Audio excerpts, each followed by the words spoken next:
Bonjour, nous allons voir aujourd'hui comment réussir l'onboarding, comment réussir l'intégration d'un nouveau salarié, d'un nouveau collaborateur au sein de l'entreprise.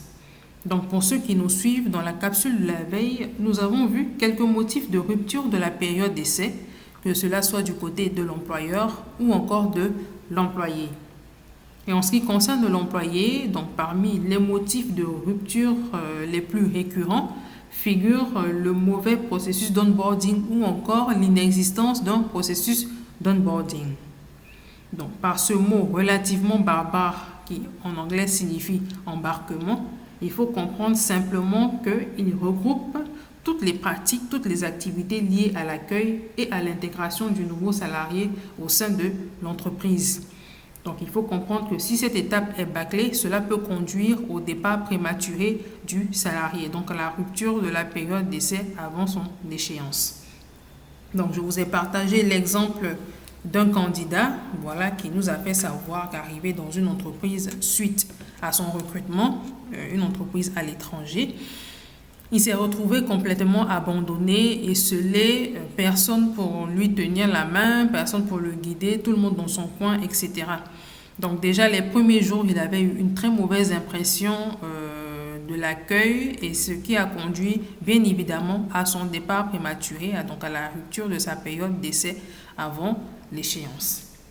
Donc c'est quand même dommage d'investir énormément d'argent pour recruter un candidat et négliger son intégration. Donc on perd de l'argent in fine.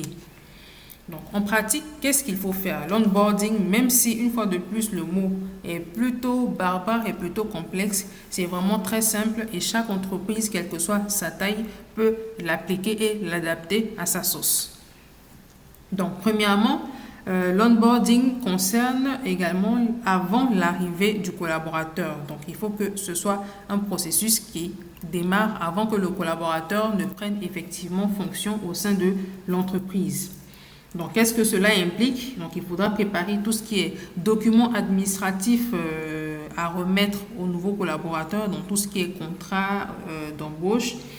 Il faudra prévoir également dans certaines entreprises, vous avez des livrets d'informations que l'on délivre aux nouveaux collaborateurs. Donc, si vous n'en avez pas, vous pouvez en confectionner une plaquette même en ligne suffira du moment que toutes les informations relatives à l'entreprise s'y retrouvent. Donc, il faudra également préparer tout ce qui est poste de travail. Si le collaborateur sera à un bureau, s'il devra disposer d'une tenue de travail, que ce soit un ordinateur, que ce soit un véhicule, etc. Donc, tous les éléments qui vont permettre aux nouveaux collaborateurs de travailler. Donc, ces éléments doivent être prêts. Donc, il y a également la préparation des équipes avec lesquelles il sera en interaction, donc ses collègues, etc. Donc, vraiment une préparation à effectuer avant l'arrivée du nouveau collaborateur. Deuxième étape, une fois que le collaborateur est arrivé, qu'est-ce qu'il faut faire? Il faut l'accueillir. Donc, une fois de plus, l'accueil est très important et il faut qu'il soit le plus chaleureux possible. Donc, chaque entreprise peut adapter l'accueil qui lui convient selon sa culture, selon ses habitudes. Parce que plus l'accueil est chaleureux, plus le nouveau collaborateur se sent attendu, plus il en gardera un excellent souvenir pour le reste de la collaboration.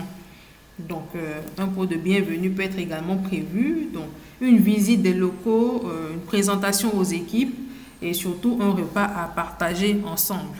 Donc, autour d'un repas, ça fait tomber un petit peu les barrières et ça met davantage à l'aise le nouveau collaborateur. Donc, une fois de plus, c'est à adapter à chaque culture d'entreprise.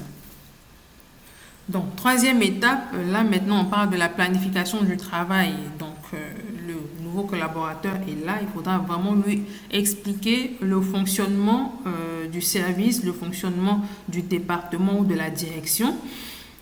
Éventuellement lui fournir quelques formations sur les outils utilisés en interne, sur les méthodes de travail, aussi lui partager les objectifs attendus, lui fixer les premiers objectifs atteignables, les premières tâches sur lesquelles il va avancer déjà pour le mettre dans le bain et lui donner confiance.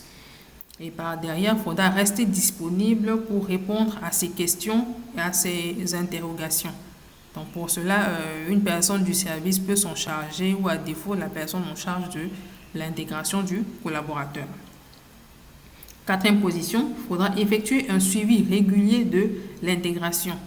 Donc se rapprocher de façon régulière du nouveau collaborateur pour avoir ses impressions. Donc qu'est-ce qu'il pense voilà, de ces nouveaux collaborateurs? Est-ce qu'il a des suggestions? Quel est son ressenti?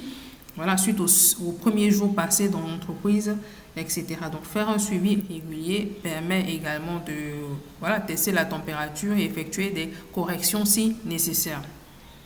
Et en dernière position, conclure l'onboarding. Donc, l'onboarding est conclu lorsque le nouveau collaborateur est, on va dire, parfaitement intégré au sein des équipes. À ce moment, on demande de façon générale ce qu'on appelle un rapport d'étonnement. Donc, on va dire une liste d'impressions, une liste de ressentis que va donner le collaborateur sur tout l'ensemble du processus d'onboarding. Donc, qu'est-ce qu'il en a retenu? Quelles sont les suggestions qu'il peut faire? Cela va permettre par derrière d'améliorer le process d'onboarding pour les prochains collaborateurs qui viendront. Donc, nous espérons que ces points vont vous aider à optimiser l'accueil du nouveau collaborateur que vous avez pris le temps de chercher, pour lequel vous avez dépensé pour pouvoir le recruter. Merci.